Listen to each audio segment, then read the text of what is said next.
There is no stopping this now. Catastrophic UFO disclosure is coming. And the event that may have just made it inevitable happened when the government launched a UFO-themed website and used it as a political stunt about immigration. That's not a joke. That's what broke the disclosure movement. I want to be clear about what catastrophic disclosure actually means because it is not a press conference. It is what happens when people inside the program stop waiting and blow it open themselves. No brakes, no steering, no soft landing. This week, the last thing standing between us and that outcome may have been destroyed. Here's what I'm going to show you. The evidence that controlled disclosure was never serious, the moment the community declared it dead, and a warning from someone inside this story that should stop you cold. So, a quick thing about me before we go further, and it's a shame that I think it's important to bring this up, but I am a political pragmatist. I don't carry water for any party or any side. My only agenda is the truth, and I don't like mixing my politics with my woo, but here we are. So when I talk about how this is handled, I'm not going after a team or taking sides. I'm going after the handling. And there's one moment that handling builds to, so let me plant it now before we start. There's a sentence, 5 words, said on national television by a credentialed investigative journalist who has spent years inside this story. Once you hear those 5 words, everything I'm about to lay out stops feeling like opinion and starts feeling like a countdown. Hold on to that. 5 words. We'll get there. So let's start with the man at the top. Before the first batch of files ever dropped, the president was asked about all of this, and he said out loud that some people believe in this stuff, but he doesn't really believe in it. Think about that. The single person who ordered the release of the government's UFO files told you to your face he doesn't think it's real. Then he described the topic as trending number 1 in entertainment. Entertainment. Not national security, not the most important question in human history, a ratings number. That's the frame from the top, and every move after it makes more sense once you know that. Then the actual files came. The big release everyone's waited years for. And the scientist who looked at them used words like fuzzy blobs, optical artifacts, light smears, obvious balloons. A SETI astronomer said there's no compelling evidence of anything. Years of pressure, and the headline payoff was a pile of grainy footage with all the context stripped out. But here's where it gets worse, and I still haven't shown you those 5 words. Because a thin file drop is one thing. People can forgive a slow start. What they can't forgive is what came next. A sitting member of Congress, one of the loudest voices pushing for this, had already told people the alien website was about illegal immigration. She tweeted it weeks before. Hardly anyone saw it. So the collision that was coming, somebody with power knew, and nobody stopped it. Let me be clear about what people are actually angry about, because this part matters. It's not the immigration website. You can have whatever opinion you want on the border. Honestly, most people don't care that the government built a tracking site. That's politics, and politics is politics. What broke people is the mixing of the message. Disclosure means one specific thing: non-human intelligence, craft that don't behave like anything we built, the question of whether we are alone in the universe. That word in this world is sacred because decades of people put their careers and their safety on the line to make it mean something. And the government took that word, that imagery, the searchlights and the saucers, and duct taped it onto a fight about immigration. 2 things that should never have touched. They rode in on the back of disclosure to make a completely unrelated political point. That's the desecration, not the message, the vehicle they chose to deliver it. And I watched it land in real time. I read the threads the night it happened. This is a community that wanted to believe. People who defended every blurry video, who argued the government was finally coming clean. And the top comments, the most upvoted voices, the ones rising to the surface, weren't hopeful anymore. We got played. Disclosure is dead. They are laughing at us. The Fell for It Again award. And buried in there, one line that stopped me cold. Somebody wrote, "It's time for catastrophic disclosure, because that's all we got left." That's not a fringe account. That's the mood.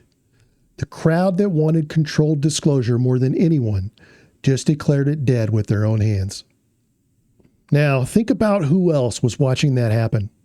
Not just Redditors, the whistleblowers, the cleared insiders who came forward under oath, who traded their reputations and, more importantly, the personal safety of not only themselves but their families to testify in front of Congress that this is real. They were waiting too, waiting to see if the government would handle this with the seriousness it deserved. And the answer they got was a deportation meme with a UFO on it. Their life's risk, their family's life's risk, reduced to a punchline. You don't humiliate people like that and expect them to keep waiting politely. These are national heroes. And you know who else was watching? The future whistleblowers. That's right. Which brings me to Colonel Carl Nell, former Army Intelligence UAP Task Force, as credible an insider as exists in this entire field. Years ago, Nell stood up and presented an actual campaign plan, slides, a timeline, and right there on the slide, in his own words, the goal: catastrophic disclosure avoided. That's the goal. He drew a window. He said there is a tipping point, a year where controlled disclosure either happens or the whole secrecy structure fractures under its own weight. That year? 2026, right now. So, here are your 5 words. Ross Coulthart is not a fringe figure. He's an investigative journalist who has spent years inside this story with sources inside the government. And on national television, he said this. He said there are people inside the legacy program who are waiting to see what this administration does about disclosure. And then he said, if they don't deal honestly with the public, there will be catastrophic disclosure. I can promise you that. I can promise you that. That's the 5 words. Now line it all up. The president says he doesn't believe it. The files land with a shrug. The government straps the sacred word of this entire movement onto a deportation site and laughs. The community that wanted controlled disclosure declares it dead. The whistleblowers who testified under oath sit there humiliated. The future whistleblowers take notice. Nell's countdown hits its final year, and a credentialed journalist with inside sources looks into a camera and promises you that if the honest path fails, the people on the inside will blow it open themselves. That's not 3 separate stories. That's one story. Controlled disclosure was the version with brakes, with a steering wheel, the version designed to keep us from coming unglued. And this week, the people steering it proved they were never going to drive it carefully. So, the insiders stopped waiting, and the only door left is the one with no brakes and no steering at all.